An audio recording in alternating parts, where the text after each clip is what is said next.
Well, good morning or afternoon, depending on when and where you are listening to this lecture. Today, we're going to go over a little bit more detail than we have in the past about the autonomic nervous system. And specifically, we're going to cover the parts of the autonomic nervous system as they relate to the eyeball and the surrounding structures. You may remember that the autonomic nervous system innervates smooth muscle, cardiac muscle, and glands. It's made up of two systems, the sympathetic and the parasympathetic system. Both of those systems are ultimately controlled by the hypothalamus. The pre-ganglionic fibers of both the sympathetic and the parasympathetic system start in the central nervous system where the cell bodies are located. The preganglionic fibers then leave the brainstem or spinal cord and travel to an autonomic ganglia where they synapse. The postganglionic fibers then travel from that autonomic ganglia to the target. We're going to pull up our recording sheet here.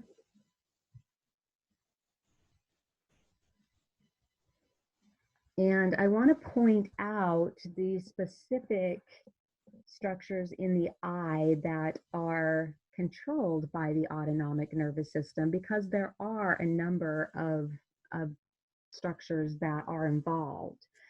First, the iris,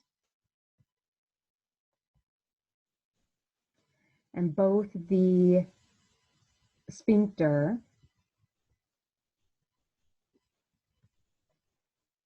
as well as the dilator muscle are both controlled by the autonomic nervous system.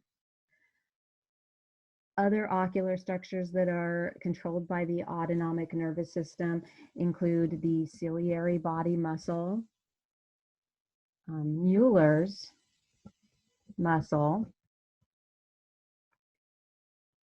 the lacrimal gland,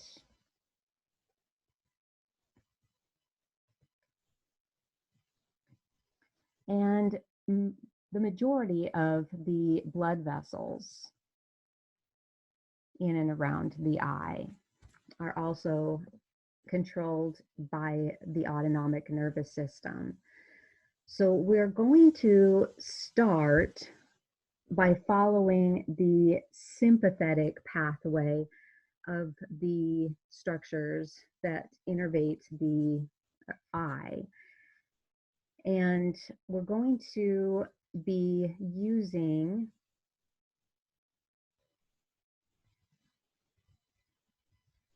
this image here,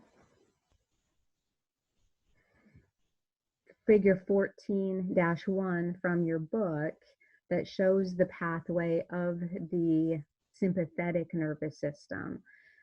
So we're going to be coming back to that image, but I want to outline the nerves before we come back to this.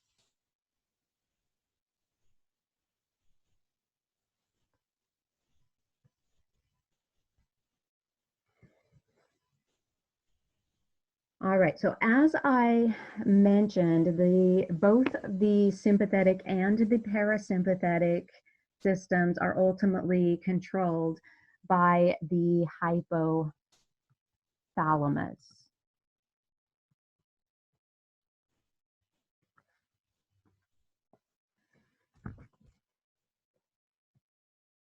The fibers then travel down the brainstem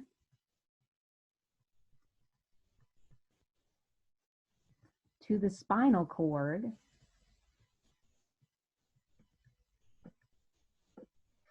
where they synapse. So this portion is the the central pathway for the sympathetic nervous system. So I want to go back now to our slide and let me point out where that is going to be. So our hypothalamus is going to be up here in the brain, and then that's going to come through our brainstem down to the spinal cord, and all of that portion is our central fibers, the connection from the brain to the preganglionic fibers.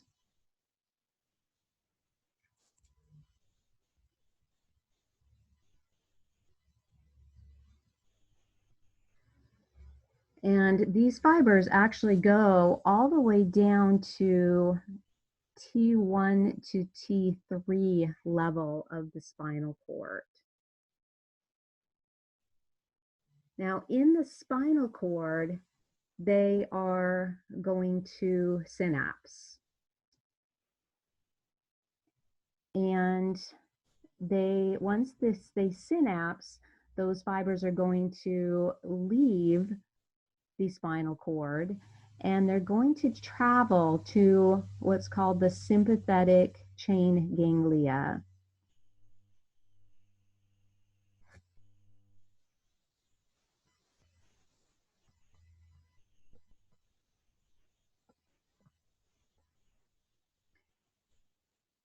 And within the sympathetic chain ganglia, the specific portion of that is going to go upwards to the superior cervical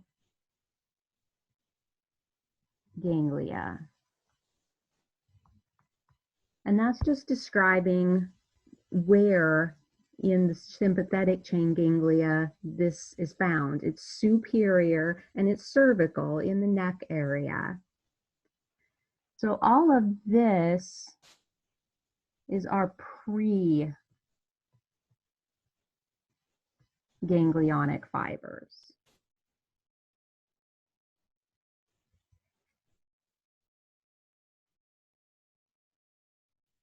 Now we're going to have another synapse. And from here on, we're going to have our postganglionic fibers.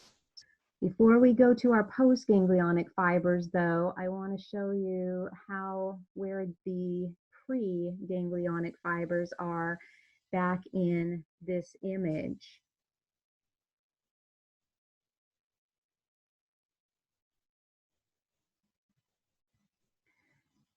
So we're going to change colors here. So here we have a synapse, and we have a new nerve starting. The nerve is going to exit the spinal cord. It's going to go into the sympathetic chain ganglia, and then it's going to go up to the superior cervical area of that chain ganglia. That's our pre-ganglionic fibers. Now here again, we've got another synapse. So now we're going to be starting on our post-ganglionic fibers.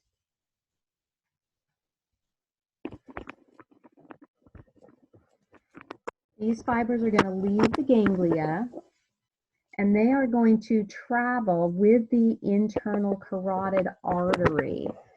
So they're going to form what's called the internal carotid artery plexus. Okay, they surround the internal carotid artery. And then the fibers follow the internal carotid artery all the way up to the cavernous sinus. So this is the area of our cavernous sinus. Within the cavernous sinus, then we are going to have the sympathetic fibers split off into a couple of different branches. A lot of our sympathetic fibers are going to follow the ophthalmic nerve. And remember, that's a branch, that's the first branch of cranial nerve 5.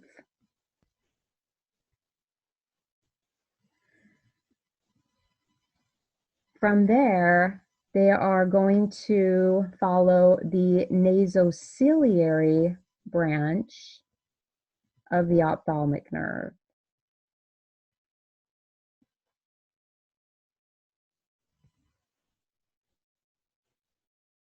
And then they're going to follow that, and the nasociliary is going to split off again. Some of the sympathetic fibers are going to follow the long ciliary nerve, and some of them are going to go to the ciliary ganglion.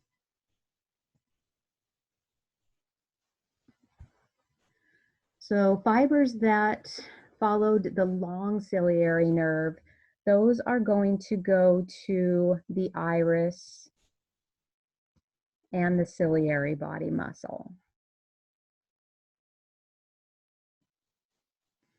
Those that went to the ciliary ganglion, now those are going to come out of the ciliary ganglia as the short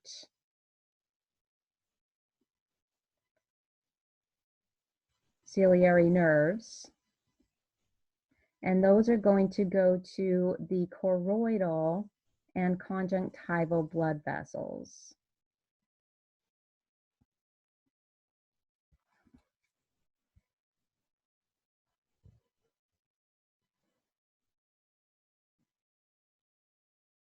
Now we're going to go back up to the cavernous sinus because we do have one other branch that comes off of the internal carotid artery plexus.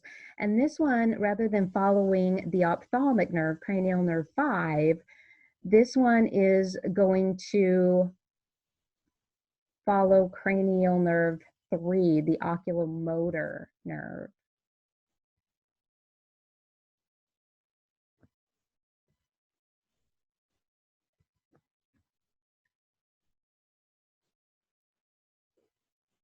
So that is going to go in, and it's going to, remember that the ocular motor nerve branches off into a superior division and an inferior division.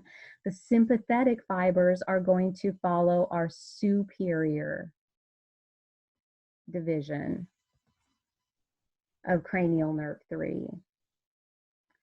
And from there, they are going to innervate Mueller's muscle.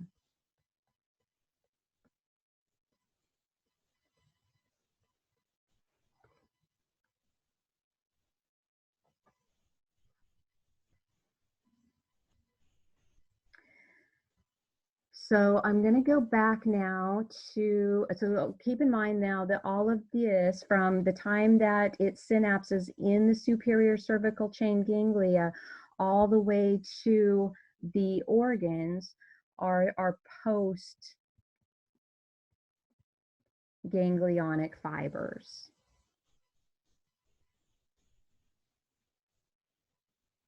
So I'm going to go back now to the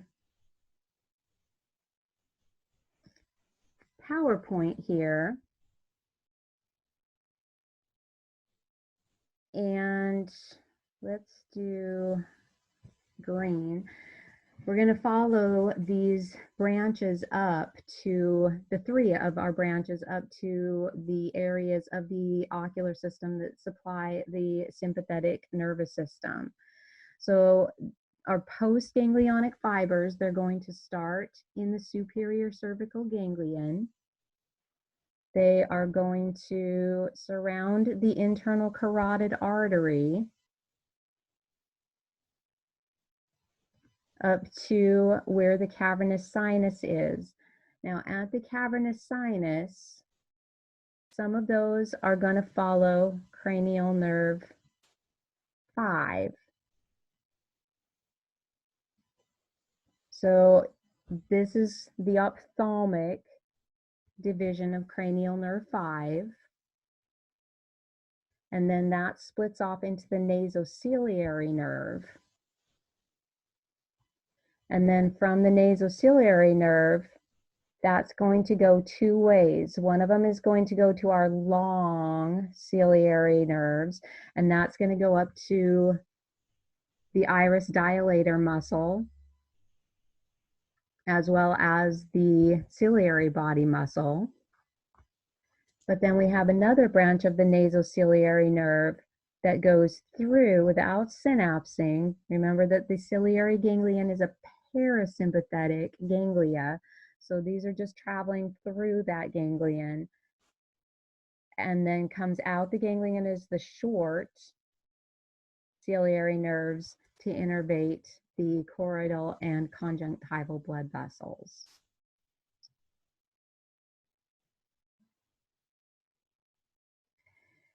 Now you'll notice here, and then let me also draw out first the Mueller's muscle as well.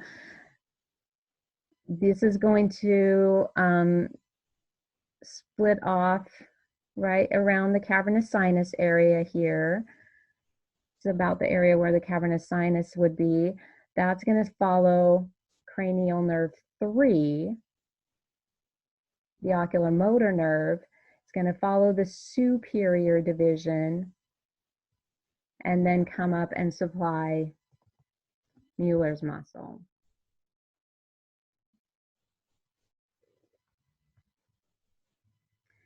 Now, I will point out there is one other branch that goes to the lacrimal gland. We're going to cover that a little bit later in the presentation.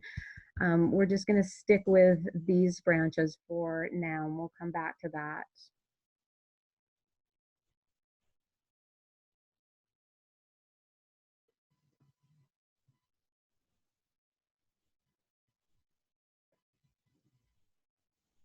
All right, innervation of the sympathetic system. Again, the sympathetic system goes to the iris dilator muscle, and that is going to cause pupil dilation.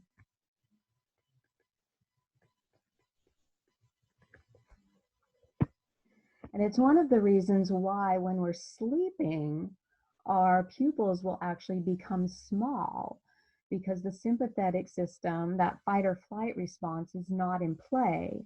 And so the parasympathetic system, which goes to the sphincter muscle, predominates and will cause a small pupil. The sympathetic system does play a very small inhibitory role in the ciliary muscle.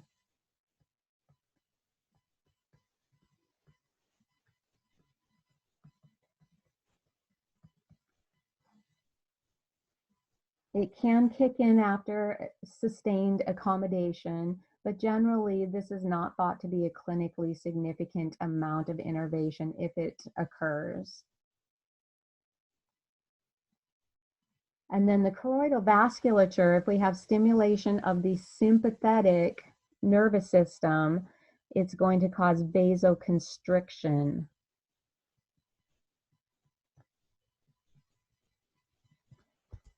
And Mueller's muscle, we get widening of the palpebral fissure.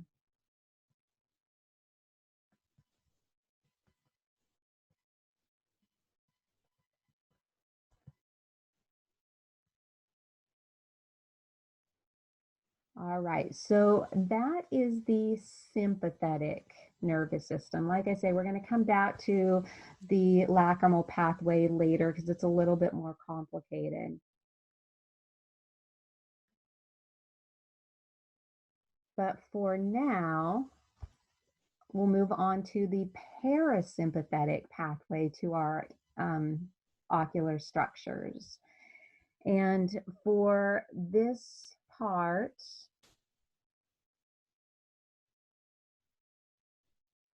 we are going to be using this image, figure 14.2 from the book.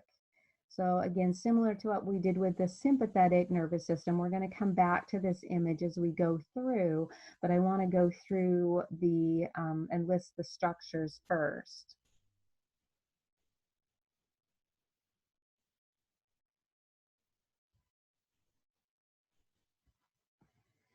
All right, so our parasympathetic system, again, this is ultimately going to be controlled by our hypothalamus.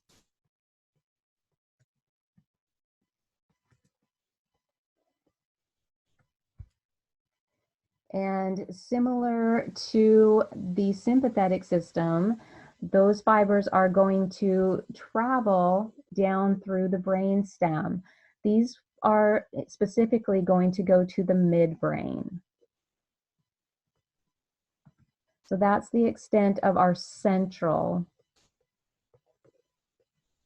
fibers. And specifically in the midbrain, the portion that we're going to be talking about is the Edinger-Westphal preganglionic cells.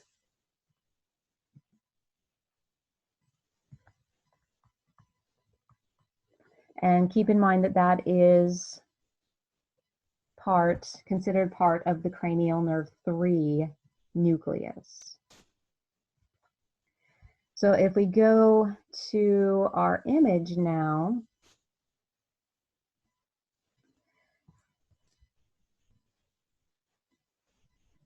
again, our hypothalamus will be up here, and those fibers are going to come down to the area where the Edinger-Westphal preganglionic cells are. There's going to be a synapse here.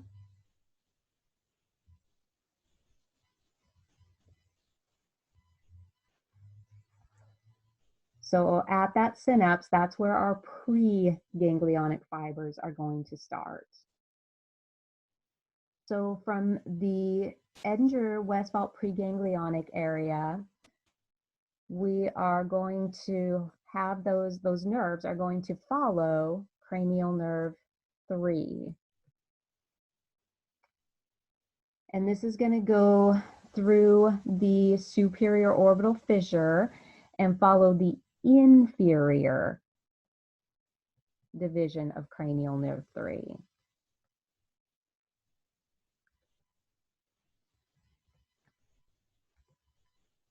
Okay, going through the superior orbital fissure to get from the cavernous sinus to the orbit. These fibers are going to follow the inferior division of cranial nerve 3, and it breaks off from the rest of the fibers that supply the muscle and goes to our ciliary ganglion.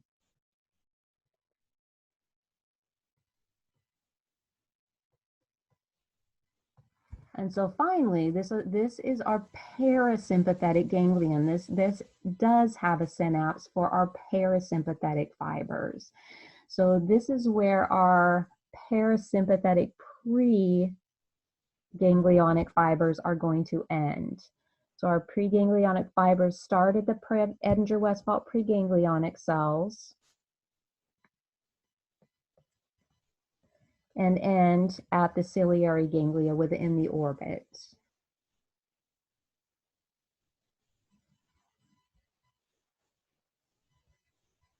So if we go back now to our image, we can follow the preganglionic cells. There's going to be a synapse here. Those are going to follow cranial nerve 3, the oculomotor nerve, and it's going to follow the inferior division. And it's going to break off from all of the other fibers that supply the muscles and actually synapse in our ciliary ganglion.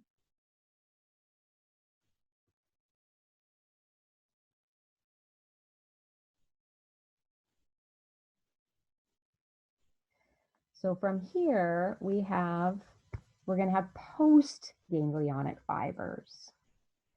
Our post-ganglionic fibers, they are going to follow the short ciliary nerves.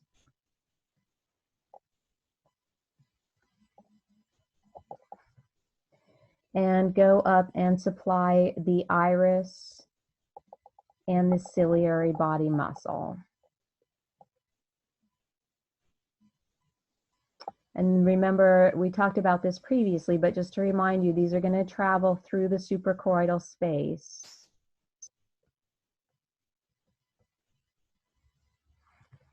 To get up to the front of the eye. So because we have a synapse here at the ciliary ganglion, this is going to be our post-ganglionic fibers.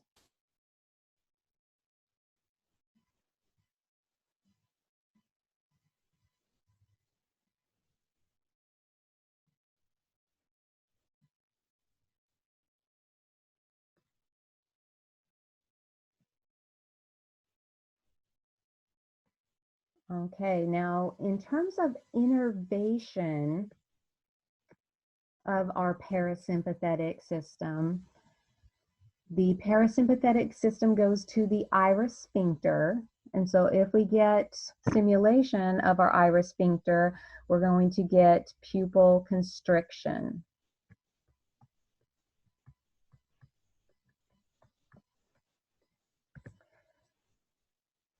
Within the ciliary muscle, we're going to get accommodation.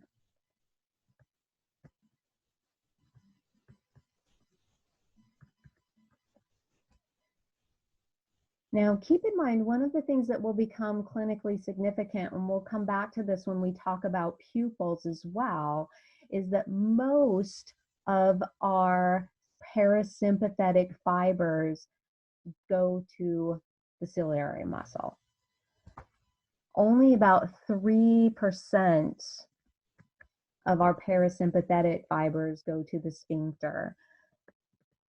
The remainder go to the ciliary muscle. And that does play a role in tonic pupil. Tonic pupil occurs when there is damage to the post-ganglionic parasympathetic fibers to the pupil and ciliary body muscle. Most commonly, there is damage to the ciliary ganglion, but it can also occur if there is a problem with the short ciliary nerves as well, because those are post-ganglionic fibers. A lot of times, this condition is idiopathic, meaning we just don't know why it is occurring, but it can follow things like a retinal detachment surgery. So the surgeon accesses the orbit where the ciliary ganglion is and does damage to the ciliary ganglion.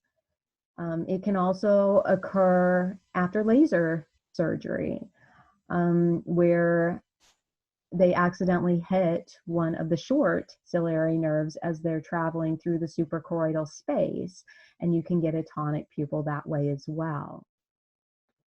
The characteristics of a tonic pupil is we get a fixed pupil, and the pupil is dilated. Okay, our parasympathetic system is not working, so the pupil won't constrict, so we're going to get a dilated pupil. But also, we will get a problem with accommodation.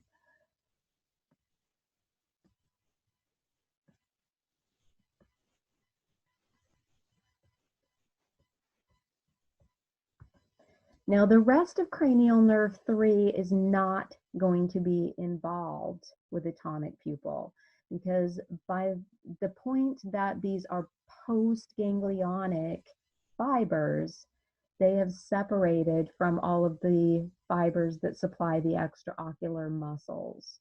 So we never get extraocular muscle restriction or double vision with tonic pupil. We can get a sector palsy, where only a portion of the pupil will not constrict. And what this will cause is that the pupil, instead of constricting concentrically and getting smaller as a circle, it will be what's called a purse string pupil, where the pupil will come together on one side. And that's best shown in a video. It's better than my description here. So let me show you a video of what that would look like. Oh, and even before we do that, let me just finish this drawing here. We start our postganglionic fibers, start in our ciliary ganglion. They're going to follow the short ciliary nerves and go up to the iris sphincter and the ciliary body muscle. Those are our post-ganglionic parasympathetic fibers. All right, as promised, this is the purse string pupil.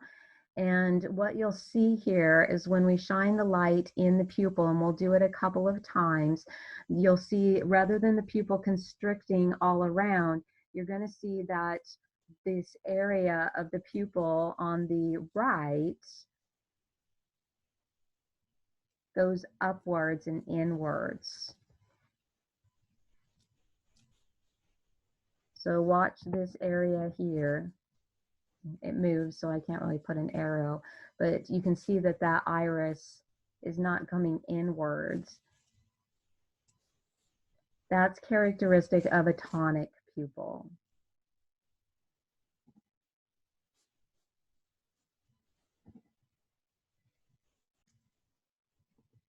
It occurs, that purse string pupil occurs because some of the sphincter fibers are still functioning, and the functioning fibers pull the rest of the iris concentrically rather than towards the center of the pupil. So it makes it look like the fibers are all gathering in one area, and that's why they call it a purse string pupil.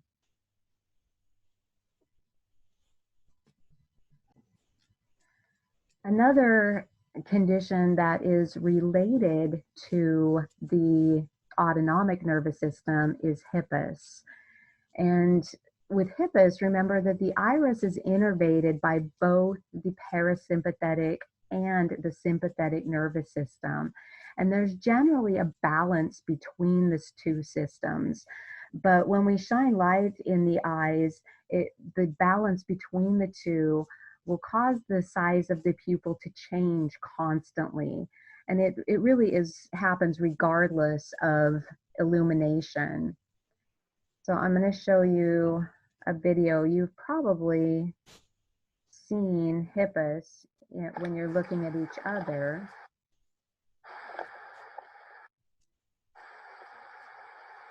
But here you can see we're not changing the illumination, but the iris is constantly making small adjustments.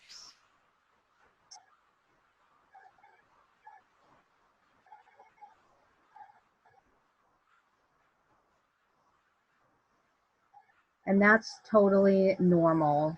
It occurs in everybody to one degree or another.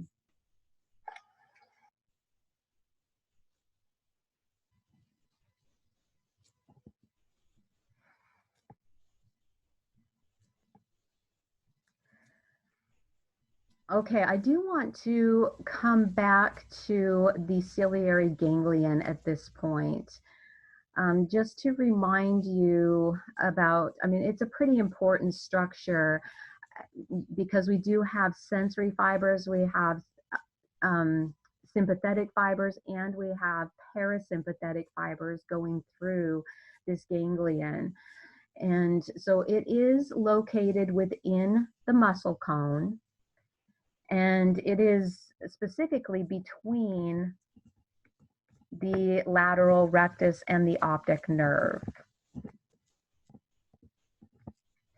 It's about 1 centimeter anterior to the optic canal.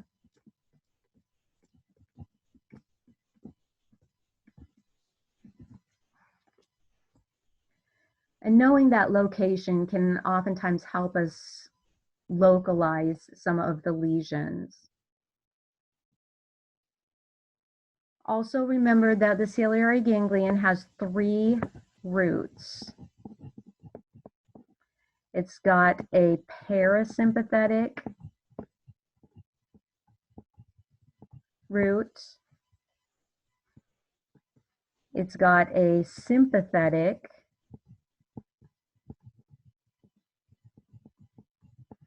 root, and it has a sensory root. The sympathetic roots, those are the ones that supply the blood vessels to the choroid, and the sensory root connects the nasociliary nerve to the short ciliary nerves, and then remember that that's part of cranial nerve 5. Goes to the nasociliary, and then the ophthalmic nerve, and then the trigeminal nerve.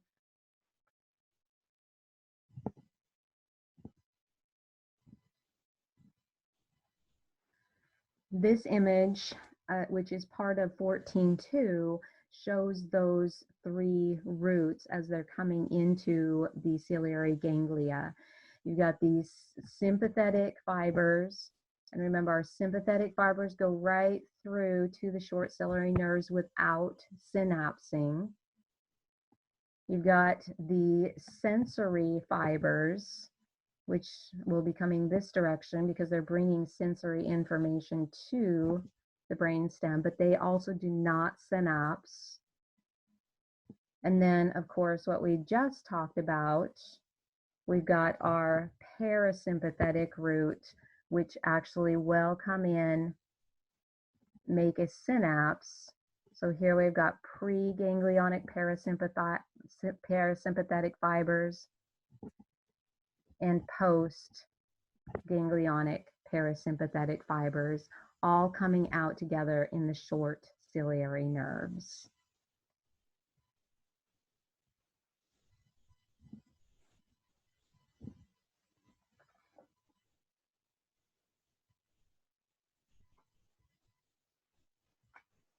All right, we are going to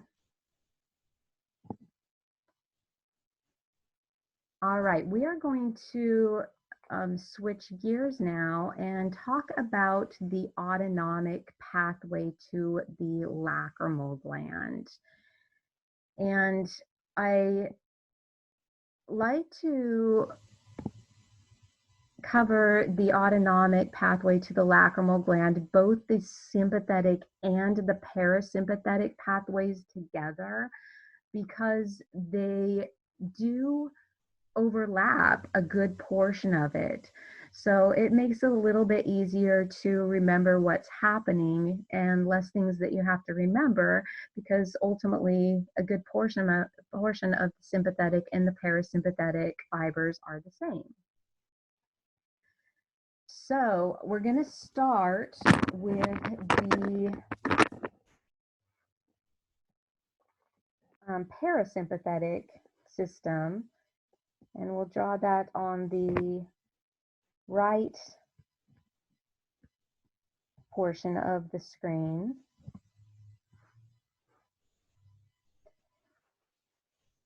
So our parasympathetic fibers, and all of these, keep in mind, are ultimately, again, controlled. They have central connections to the hypothalamus, but the preganglionic fibers, in this case, are going to start in cranial nerve 7. Okay, the facial nerve nucleus. And remember, that's in our pons.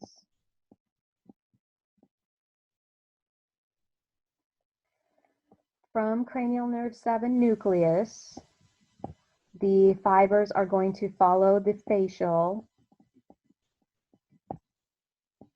nerve.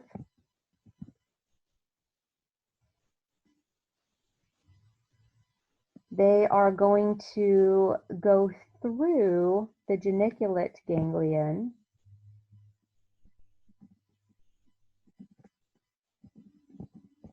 without synapsing.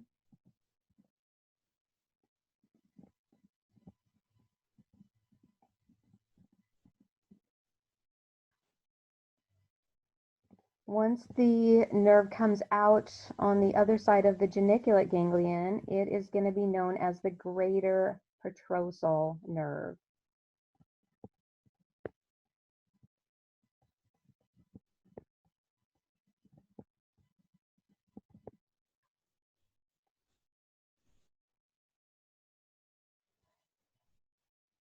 Now, at this point, this is where our sympathetic fibers are going to join us. So for now, I'm just going to put an arrow down here because our sympathetic fibers are going to come in to and join the greater petrosal nerve to form. Once they come together, they're going to form what's called the Vidian nerve.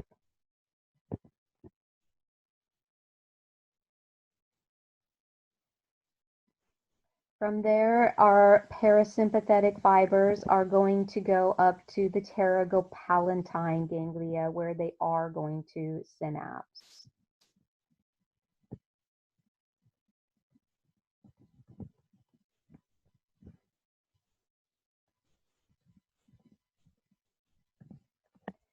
So because they synapse here, this is going to be the end of our pre-ganglionic parasympathetic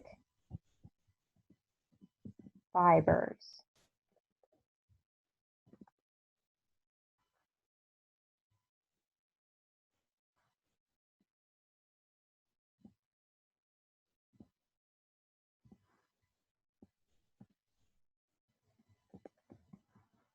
All right, so let's follow that nerve up on this image.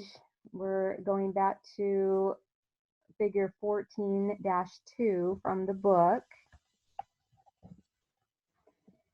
And remember, here we are starting in the pons at the facial nucleus. We're going to follow the facial nerve through the internal auditory canal. And now we're going to leave the rest of our fibers. Remember, most of the facial nerve are motor fibers to the face. We're just talking about the autonomic portion of the facial nerve. So most of those are going to follow the facial nerve here. But these are going to go, the autonomic nerve is going to keep going through here without synapsing. And now it's called the greater petrosal nerve. And this is where our sympathetic fibers, just draw that, I'll draw it in a different color for now. This is where our sympathetic fibers are going to come up and join the parasympathetic fibers. And so once they've joined, now it's called the Vidian nerve. And the Vidian nerve is going to go to our pterygopalatine ganglia, where the parasympathetic fibers will synapse. Okay, our sympathetic fibers are still with us. Sympathetic are going to be with us the rest of the way, but the sympathetic fibers are not going to synapse in the pterygopalatine ganglia.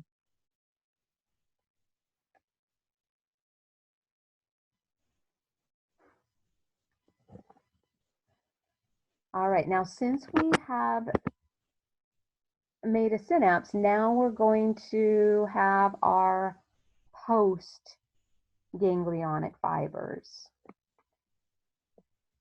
And our post-ganglionic fibers are going to follow the maxillary nerve.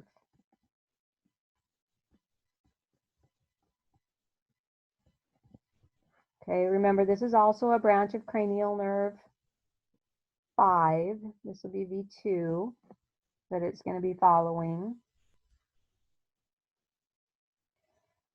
And from the maxillary nerve, the fibers are going to pass through to the zygomatic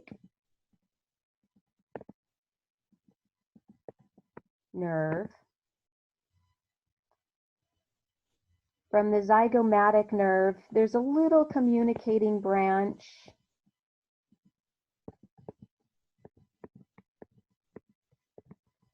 that then goes to the lacrimal nerve.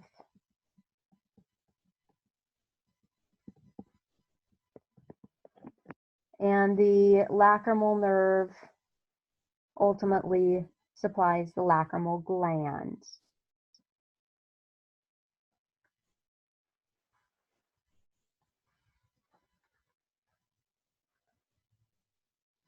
So let's follow the rest of that picture here. So we'll do it in a different color since these are post-ganglionic fibers. We have a synapse. So here our post-ganglionic fibers are going to start in our pterygopalatine ganglia. They are going to follow the maxillary nerve and specifically follow the zygomatic branch of the maxillary nerve. Then they're going to have a short communicating branch to our lacrimal nerve. This is our lacrimal nerve, and then go into the lacrimal gland.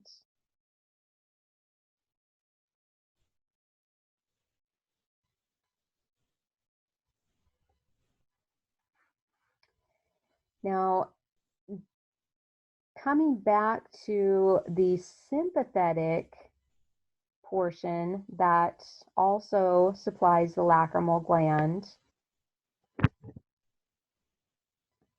So we'll draw this portion over here.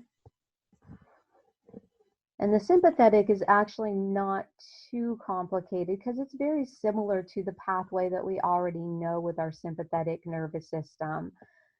This is going to, our preganglionic sympathetic fibers are going to start in the T1 to T3 level of our spinal cord. They're going to go up to the superior cervical chain ganglia.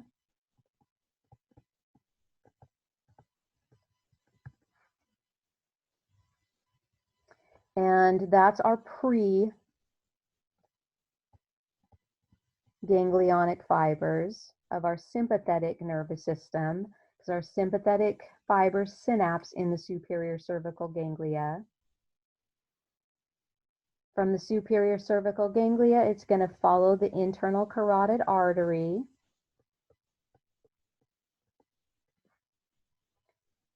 And then follow the deep petrosal nerve.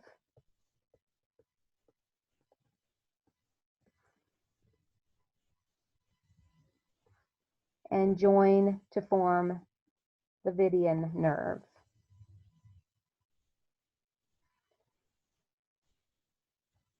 So the post-ganglionic, from there on, it's exactly the same pathway to the lacrimal gland as the parasympathetic system. So all of this are our post-ganglionic sympathetic fibers.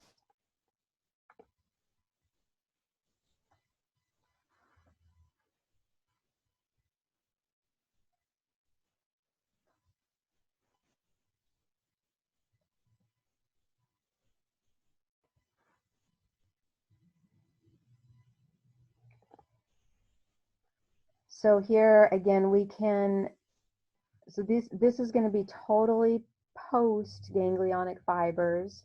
So our sympathetic fibers are just going to follow this right along, right through the zygomatic nerve, the lacrimal nerve, right to the lacrimal gland.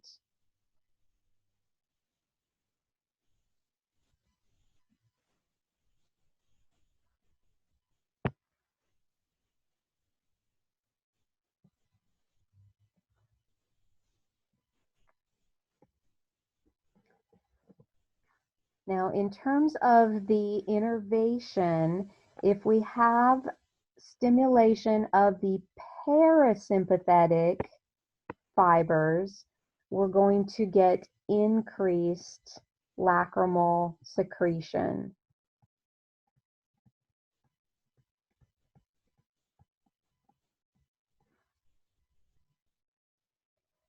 If we get stimulation from the sympathetic system, that's going to cause a constriction of blood vessels.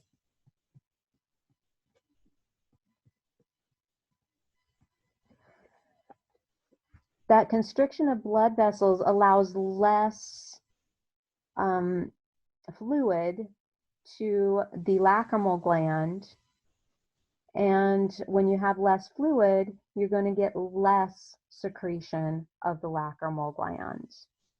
So it indirectly decreases the lacrimal gland secretion. Now, one thing that is interesting is the corneal reflex. And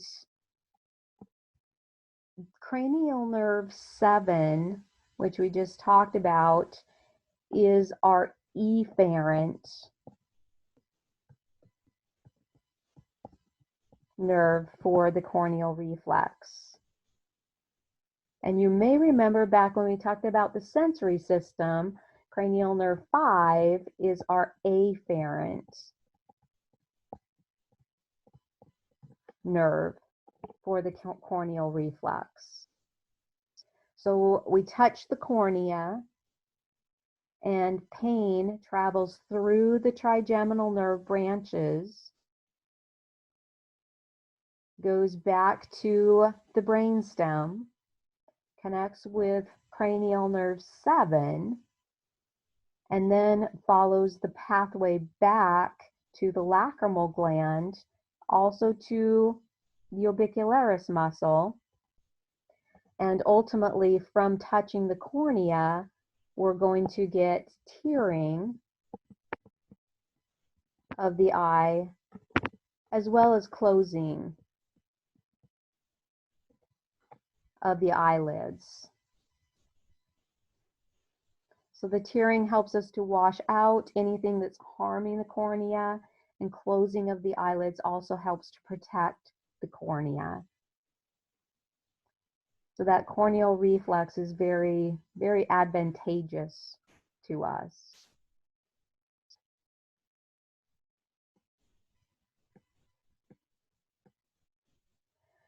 Okay, so to end this lecture of the autonomic nervous system, I do want to review some of the neurotransmitters and go over a few of the common topical medications that we do use that affect the autonomic nervous system. So recall that fibers that release acetylcholine are called cholinergic.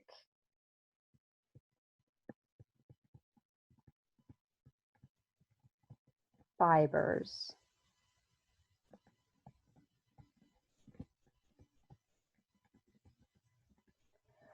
Fibers that release norepinephrine are called adrenergic.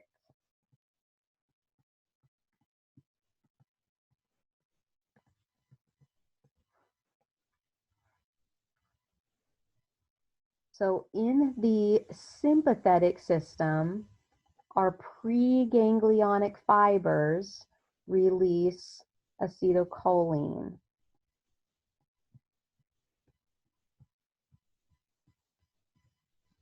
So therefore, our preganglionic fibers are cholinergic.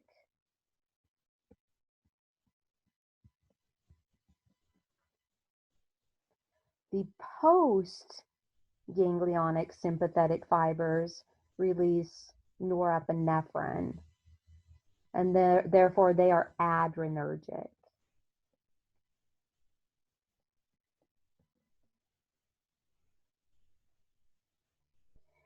In our parasympathetic system, again, our preganglionic fibers are again going to secrete acetylcholine.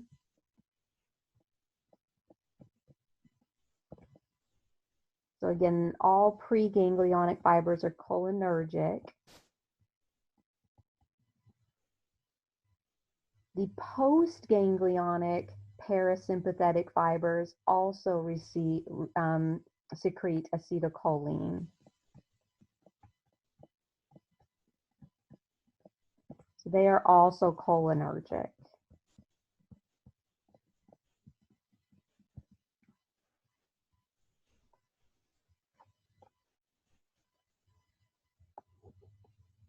So the medications that we have that act on the autonomic nervous system can either be agonists or they can be antagonists.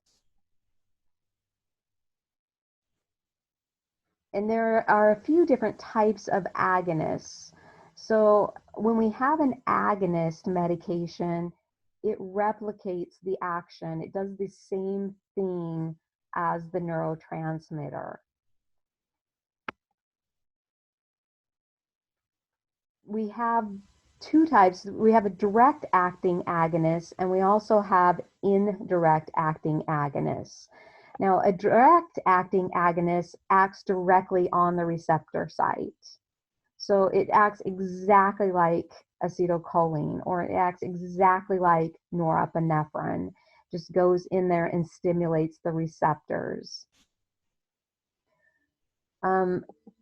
One example of a direct acting agonist that we use fairly commonly in clinic is phenylephrine.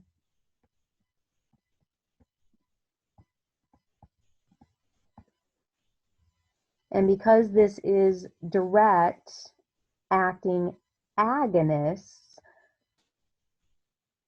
and it is also an adrenergic medication, so it works on the sympathetic system, we are going to get pupil dilation whenever we put phenylephrine in the eye. We also have a direct acting agonist that works on the cholinergic system, on the parasympathetic system, and that is pilocarpine.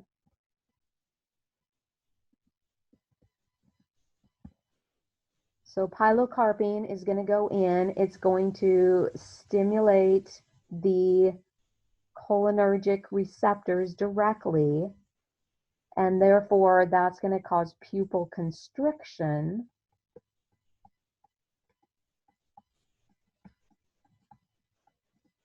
And accommodation.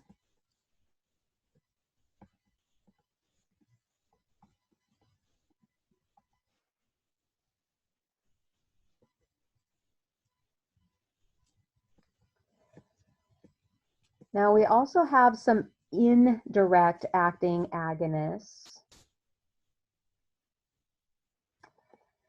And both of the adrenergic type and the cholinergic type.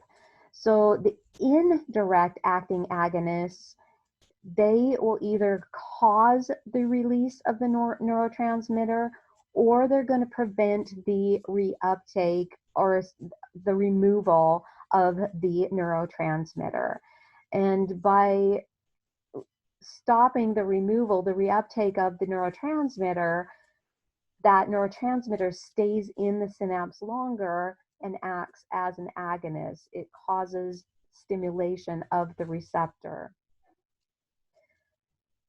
So some examples of adrenergic agonists, okay, adrenergic working on our sympathetic nervous system.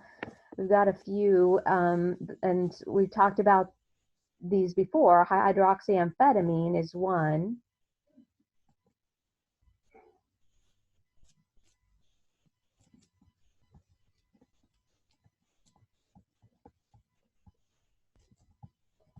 And it causes the release of norepinephrine. Cocaine is another adrenergic agonist.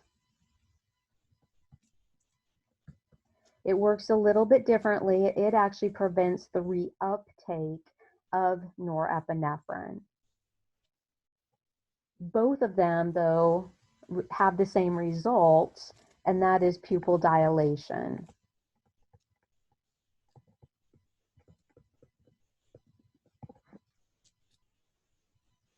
Okay, they're working on the dilator muscle since it's the adrenergic system.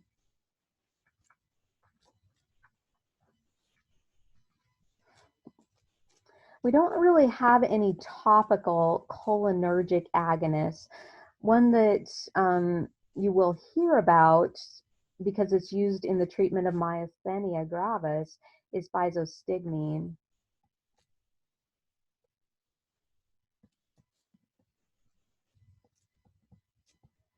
And it inhibits acetylcholine esterase. So it stops the breakdown of acetylcholine. Acetylcholine stays in the synapse longer and then causes a reaction in the subsequent nerve. And in this case, it's our parasympathetic system. So therefore, we're going to get pupil constriction.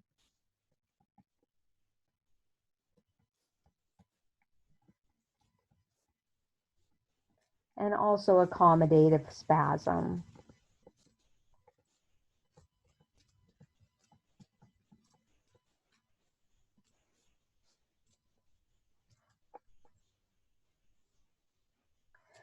So those are our main agonists, okay? They act just like the neurotransmitters, either norepinephrine or acetylcholine.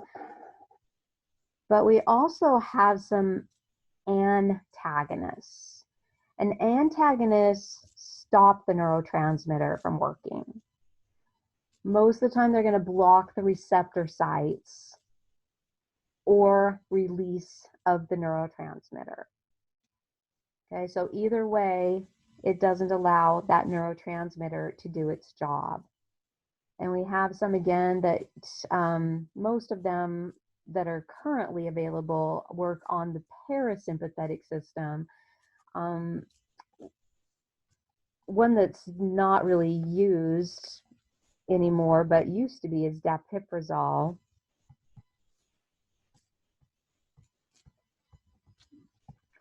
And it blocked the receptors of norepinephrine.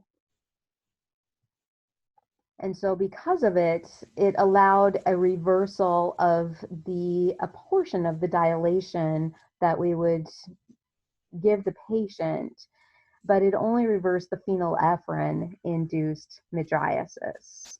It's not used too much anymore, though, because it's very expensive. It has a very short shelf life and some significant side effects. And also because it doesn't reverse the effects of the parasympathetic medication that we also use to dilate the eyes. So really, there's not too many available adrenergic antagonists, topical medications for the eyes. We do have quite a few, though, cholinergic antagonists or parasympatholytic medications. Atropine is a common one. Cyclophenolate.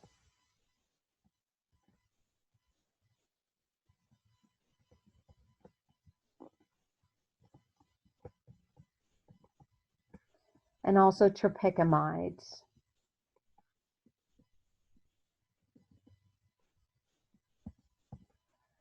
These three all block the receptor sites and then inhibit the ability of the pupil to constrict. So you end up getting dilation, pupil dilation. It also inhibits accommodation.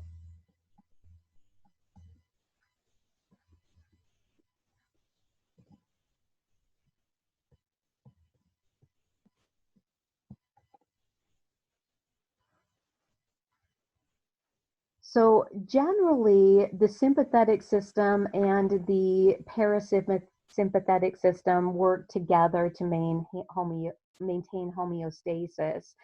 But when you use a medication, for instance, to stimulate the sympathetic system, it doesn't necessarily relax the parasympathetic system.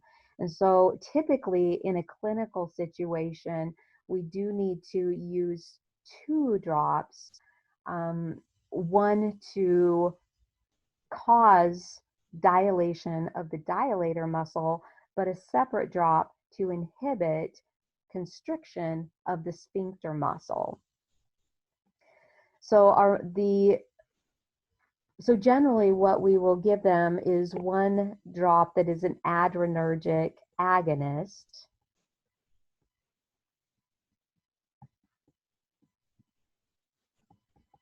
and a different drop that is a cholinergic antagonist. And our most common drops that we're going to use are phenylephrine and tropicamide.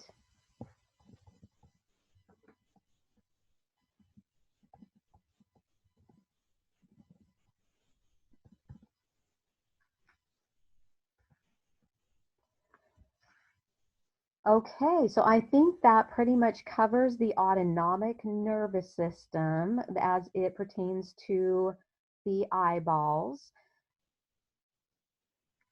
But I hope that you will study this before the next lecture we're going to have is on pupils, and definitely being familiar with the autonomic nervous system will better help you to understand the pupillary lectures. We will see you soon.